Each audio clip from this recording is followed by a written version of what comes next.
प्रश्नावली 12.3 अध्याय 12 वृत्तों से संबंधित क्षेत्रफल कक्षा 10वीं।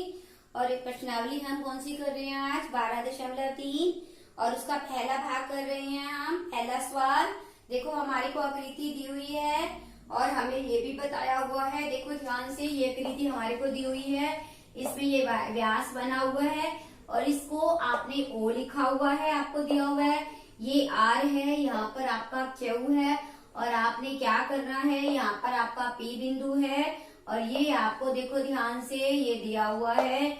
यहाँ पर आपका क्या है, जो शेडेड भाग है, छायांकित भाग है, उसने कहा है छायांकित भाग का क्षेत्रफल ज्ञात करो। पहला सवाल हम कैसे करेंगे, देखो ये आपका क्या है व्यास, हम व्यास, ये देखो ये आधा वृत्त है और अर्धवृत्त में बना कोण क्या होता है, समकोण होता है। तो हम जानते हैं, हम क्या जानते हैं, देखो ध्यान से, हम जानते हैं अर्धवृत्त में बना कोण, अर्धवृत्त में बना कोण क्या होता है, समकोण होता है।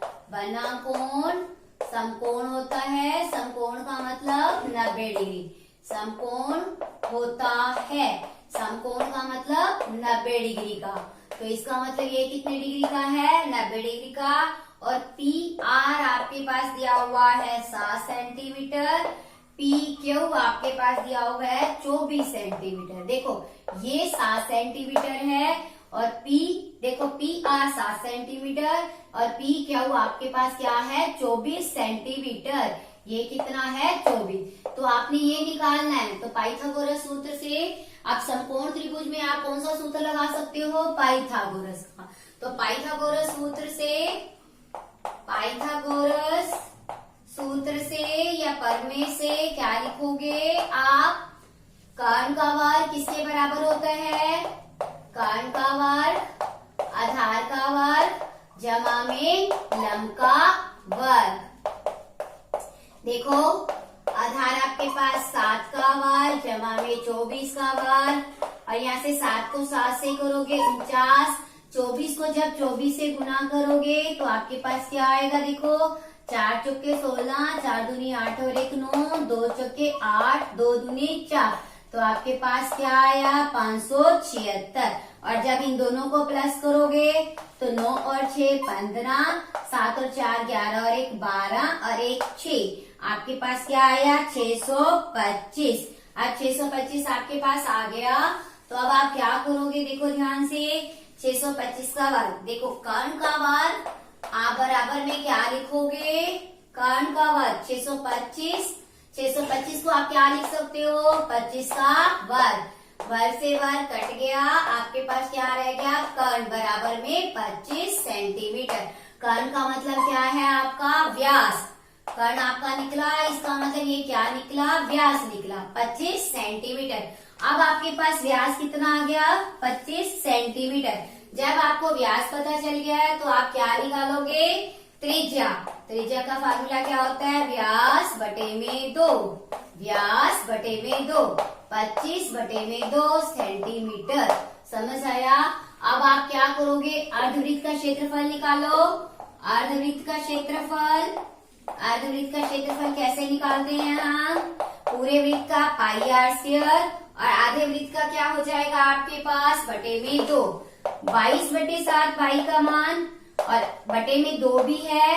आर आपके पास क्या है 25 बटे 2 गुना में 25 बटे में 2। समझ आया आपको। अब आप काटो 2 एकम 2, 2 एकम 2, 25 को 25 से गुना करो आप, आपके पास क्या आएगा 625। देखो ध्यान से, मैं यहाँ पे कर रही हूँ आगे। जब आप 25 को 25 से करोगे आपके पास क्या आएगा 625 और 625 को आप किससे गुना करोगे 11 से, तो आपके पास देखो क्या आएगा 5 2 6, 5 और 2 7, 6 और 2 8, 6, 6875 और बटे में क्या आएगा, देखो 2 दूनी 4 सते 28, ये क्या आएगा सेंटीमीटर स्क्वायर। अब आपने क्या निकालना है, त्रिभुज का क्षेत्रफल। देखो ध्यान से, अब आप क्या निकालोगे, त्रिभुज का क्षेत्रफल। क्या करोगे, त्रिभुज का क्षेत्रफल। देखो ये समकोण त्रिभुज है, तो समकोण त्रिभुज का हम कैसे निकालेंगे, 1/2 आधार गुना में लंब।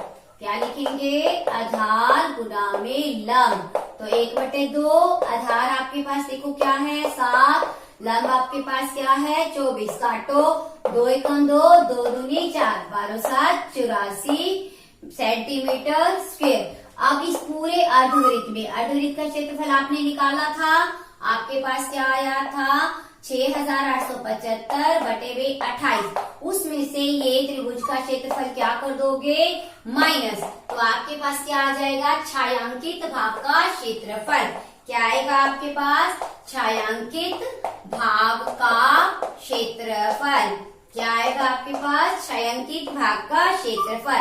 देखो क्या आएगा आपके पास, जब आप इसको माइनस करोगे, 28 को अब 84 से गुना करो, तो आपके पास क्या आएगा, देखो ध्यान से, 28 को आप किससे गुना करोगे, 84 से। गुना करो 28 को 84 से, 8 चौक 32, 8 8 64 और 3 67, 2 चौके 8, 2 अट्ठे 16, 2 7 और 8 15, 6 6 12 और 1 13, और यहाँ से क्या आया 1 और 1 2, आपके पास 2352।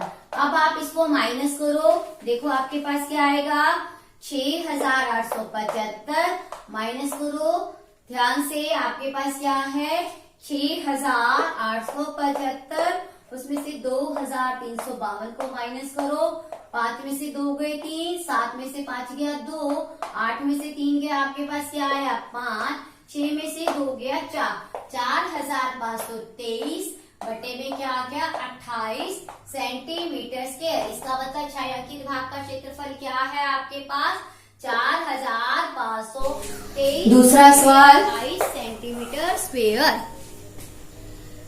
छायांकित भाग का क्षेत्रफल ज्ञात करो। देखो आपके पास 2 वृत्त हैं बने हुए फिगर में, इसका केंद्र क्या है आपका O। ध्यान से देखो यहाँ O है, यहाँ आपका B, यहाँ आपको दिया हुआ है A, यहाँ आपको D और यहाँ C। ये कोण आपका दिया हुआ है 40 डिग्री। क्या दिया हुआ है 40 डिग्री। तो ध्यान से देखो ये 40 डिग्री का कोण है और ये वाले भाग का क्षेत्रफल आपने निकालना है। तो हम कैसे निकालेंगे, पहले हम ये देखो ये बड़ा वृत्त है, बड़े वृत्त के लिए त्रिज्यखंड है, और इसके बाद आपको दोनों समकेंद्रीय जिनका मतलब दो समकेंद्रीय मतलब जिनका दोनों का केंद्र क्या है 1 है। तो हमारे पास बड़े वृत्त की त्रिज्या कितनी है, बड़े वृत्त की त्रिज्या आपको दी हुई है, कितनी दी हुई है 14 सेंटीमीटर, और थीटा आपको दिया हुआ है 40 डिग्री। हम त्रिज्यखंड का क्षेत्रफल निकालेंगे। त्रिज्यखंड का क्षेत्रफल क्या आएगा आपके पास, पाई r स्क्वायर थीटा बटे में 360। पाई आपके पास 22/7, r आपके पास क्या है 14 गुना 14, थीटा आपके पास 40 और बटे में आपका क्या है 360। देखो 0 से 0, 4 एकम 4, 4 नेम 36, 7 पे 7 दूनी 14। अब हम क्या करेंगे 14 दूना 28 और 28 को किससे गुना करेंगे 12 से। देखो ध्यान से 14 दूना 28, 28 को हम किससे गुना करेंगे 22 से। 28 को 22 से गुना करो, आपके पास क्या आएगा 2 8 16, 2 दूनी 4 और 1 5। फिर से करोगे आपके पास 56, 6 5 और 6 11 और 1 5 और 1 6। आपके पास क्या आ गया 616 बटे में 9, और इसके बाद ये क्या आएगा सेंटीमीटर स्क्वायर। ये आपका किसका आया बड़े वृत्त का, बड़ा जो वृत्त था उसके त्रिज्यखंड का क्षेत्रफल। अब हम क्या करेंगे छोटे वृत्त का निकालेंगे, और छोटे वृत्त की देखो त्रिज्या क्या दी हुई है आपको, ये देखो बड़े वृत्त की ये वाली त्रिज्या थी, ये कितनी थी 14। अब ये देखो सिर्फ इतने भाग की, ये वाले भाग की, इसकी त्रिज्या कितनी है आपके पास छोटे वृत्त की 7 सेंटीमीटर। कितनी है 7 सेंटीमीटर। तो हम लिखेंगे छोटे वृत्त की त्रिज्या, छोटे वृत्त की त्रिज्या क्या लिखेंगे हम 7 सेंटीमीटर। छोटे वृत्त का, अब छोटे वृत्त के लिए त्रिज्यखंड का क्षेत्रफल निकालेंगे। तो त्रिज्यखंड का क्षेत्रफल क्या आएगा, देखो त्रिज्यखंड का क्षेत्रफल क्या आएगा पाई आर स्क्वायर थीटा बटे में 360। पाई क्या है आपके पास 22/7। आर आपके पास क्या है 7। थीटा आपके पास फिर से वही है, क्या है थीटा 40 डिग्री। तो हमने क्या लिखा 40 और बटे में क्या आएगा 360। फिर से काटो, 4 एकम 4, 4 9 36, 0 से 0। 7 से 7 काटोगे, 22 को 7 से गुना, 7 दूनी 14, 7 दूनी 14 और 1 15। बटे में क्या आया आपके पास 9। अब ये देखो, ये छोटे वृत्त का क्षेत्रफल है, छोटे त्रिज्यखंड का, ये बड़े त्रिज्यखंड का। और हम बड़े वाले त्रिज्यखंड में से छोटे वाले त्रिज्यखंड को क्या कर देंगे माइनस। तो छायांकित भाग का क्षेत्रफल निकालेंगे। देखो छायांकित भाग का क्षेत्रफल कैसे निकालेंगे। छायांकित भाग का क्षेत्रफल, छायांकित भाग का क्षेत्रफल क्या आएगा। छायांकित भाग का क्षेत्रफल आपके पास देखो 616 बटे में 9 माइनस में 154 बटे में 9। अब बाहर आपका क्या आ जाएगा सेंटीमीटर स्क्वायर। देखो ध्यान से, जब हम इसको माइनस करेंगे तो हमारे पास क्या आएगा, ध्यान से देखो क्या आएगा 9। आपके पास क्या आ जाएगा एलसीएम 616 माइनस में 154। जब हम इसको माइनस करेंगे 616 में से 154 को, 6 में से 4 गया 2, 11 में से 5 गया 6, 5 में से 1 गया 4, 462 बटे में क्या आ गया आपका 9 सेंटीमीटर स्क्वायर। ये आपका क्या है दूसरा सवाल, छायांकित भाग का क्षेत्रफल 462 बटे 9। ये आपके दूसरा सवाल था। दूसरे सवाल में अगर इसको काटना चाहो तो काट सकते हो। 3 एकम 3, 3 पंजे 15, 3 चौके 3 दिए 9। तो आपके पास क्या आ गया 154 बटे में 3 सेंटीमीटर स्क्वायर। ये क्या है छायांकित भाग का क्षेत्रफल। अब आप देखो तीसरा सवाल,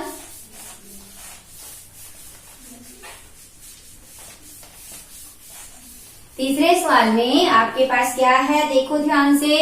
ये आपके पास एक वर्ग है और इस वर्ग में आपके पास देखो ध्यान से, ये आपका एक वर्ग है।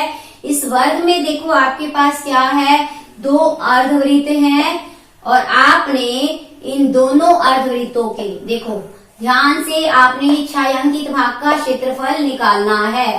देखो ये 2 अर्धवृत्त हैं, आपको दिया हुआ है तीसरे सवाल में ABCD। एक क्या है आपके पास ABCD एक वर्ग है और इसकी भुजा देखो कितनी दी हुई है 14 सेंटीमीटर और इसकी भुजा कितनी है 14 सेंटीमीटर, क्योंकि वर्ग की चारों भुजाएं क्या होती हैं बराबर होती हैं। तो आप क्या निकालोगे APD। देखो ध्यान से, ये आपका APD कहा है कि एक अर्धवृत्त है और BPD ये दूसरा अर्धवृत्त है। यहाँ पर आपका दोनों का P पॉइंट है। समझ आया आपको, दोनों का क्या है P पॉइंट है। जब आपका P पॉइंट है दोनों का, तो पहले क्या करोगे आप, पहले वर्ग का क्षेत्रफल निकालोगे। वर्ग का क्षेत्रफल हम कैसे निकालेंगे देखो ध्यान से, कैसे निकालेंगे हम वर्ग का क्षेत्रफल। लिखोगे वर्ग की भुजा, क्या लिखोगे वर्ग की भुजा आपके पास कितनी है देखो ध्यान से, वर्ग की भुजा आपके पास क्या है 14 सेंटीमीटर। तो आप क्या लिखोगे वर्ग की भुजा, ये कौन सा सवाल है आपका तीसरा। वर्ग की भुजा कितनी दी हुई है, भुजा की लंबाई, वर्ग की भुजा की लंबाई आपके पास कितनी है 14 सेंटीमीटर। कितनी है 14 सेंटीमीटर। तो वर्ग का क्षेत्रफल निकालो पहले। वर्ग का क्षेत्रफल क्या आएगा भुजा गुना भुजा। तो भुजा गुना भुजा मतलब 14 गुना 14। जब आप इसको गुना करोगे तो आपका किस में आएगा सेंटीमीटर स्क्वायर में। क्यों आएगा सेंटीमीटर गुना सेंटीमीटर। 14 चौक 96, 14 चौकी 56, बच गया 5, 14 एकम 14 और 5 19, 196 सेंटीमीटर स्क्वायर। अब देखो ये वर्ग की भुजा है और ये हिस्सा इसका क्या हो जाएगा त्रिज्या, ये पूरा व्यास। तो वर्ग की भुजा क्या है वही व्यास है। व्यास आपके पास कितना है 14 सेंटीमीटर। तो त्रिज्या क्या हो जाएगी आपके पास व्यास बटे में 2। तो 14 बटे में 2 तो कितना आ जाएगा 7 सेंटीमीटर। अब आपके पास त्रिज्या आ गई। ये अर्धवृत्त है और ये अर्धवृत्त है। एक अर्धवृत्त प्लस में एक अर्धवृत्त, पूरा क्या बन जाएगा आपके पास, वृत्त, एक वृत्त। तो एक वृत्त का क्षेत्रफल क्या होगा आपके पास, वृत्त का क्षेत्रफल का क्या फार्मूला होता है आपके पास, वृत्त का क्षेत्रफल कैसे निकालते हैं हम, वृत्त का क्षेत्रफल पाई आर स्क्वायर, कैसे निकालते हैं हम, पाई आर स्क्वायर। देखो आपके पास पाई क्या है 22/7, आर आपके पास क्या था, अभी आपने निकाला था 7 गुना 7। देखो ध्यान से 7 से 7 कट गया, 7 दूनी 14, 7 दूनी 14 और 1 15, 154 सेंटीमीटर स्क्वायर। ये देखो ये वर्ग का था, ये आपका किसका आया है, दोनों अर्धवृत्तों का क्षेत्रफल। मैंने इकट्ठा कर दिया, एक अर्धवृत्त और एक अर्धवृत्त, दो अर्धवृत्त, दो अर्धवृत्त का मतलब एक वृत्त। तो अब हम क्या करेंगे, छायांकित भाग का क्षेत्रफल, क्या निकालेंगे हम, छायांकित भाग का क्षेत्रफल। तो आपके पास क्या आएगा, 196 माइनस 154, 6 में से 4 गए 2, 9 में से 5 गए 4, 42 सेंटीमीटर स्क्वायर। क्या लिखोगे, 42 सेंटीमीटर स्क्वायर। आपका आंसर क्या आएगा, 42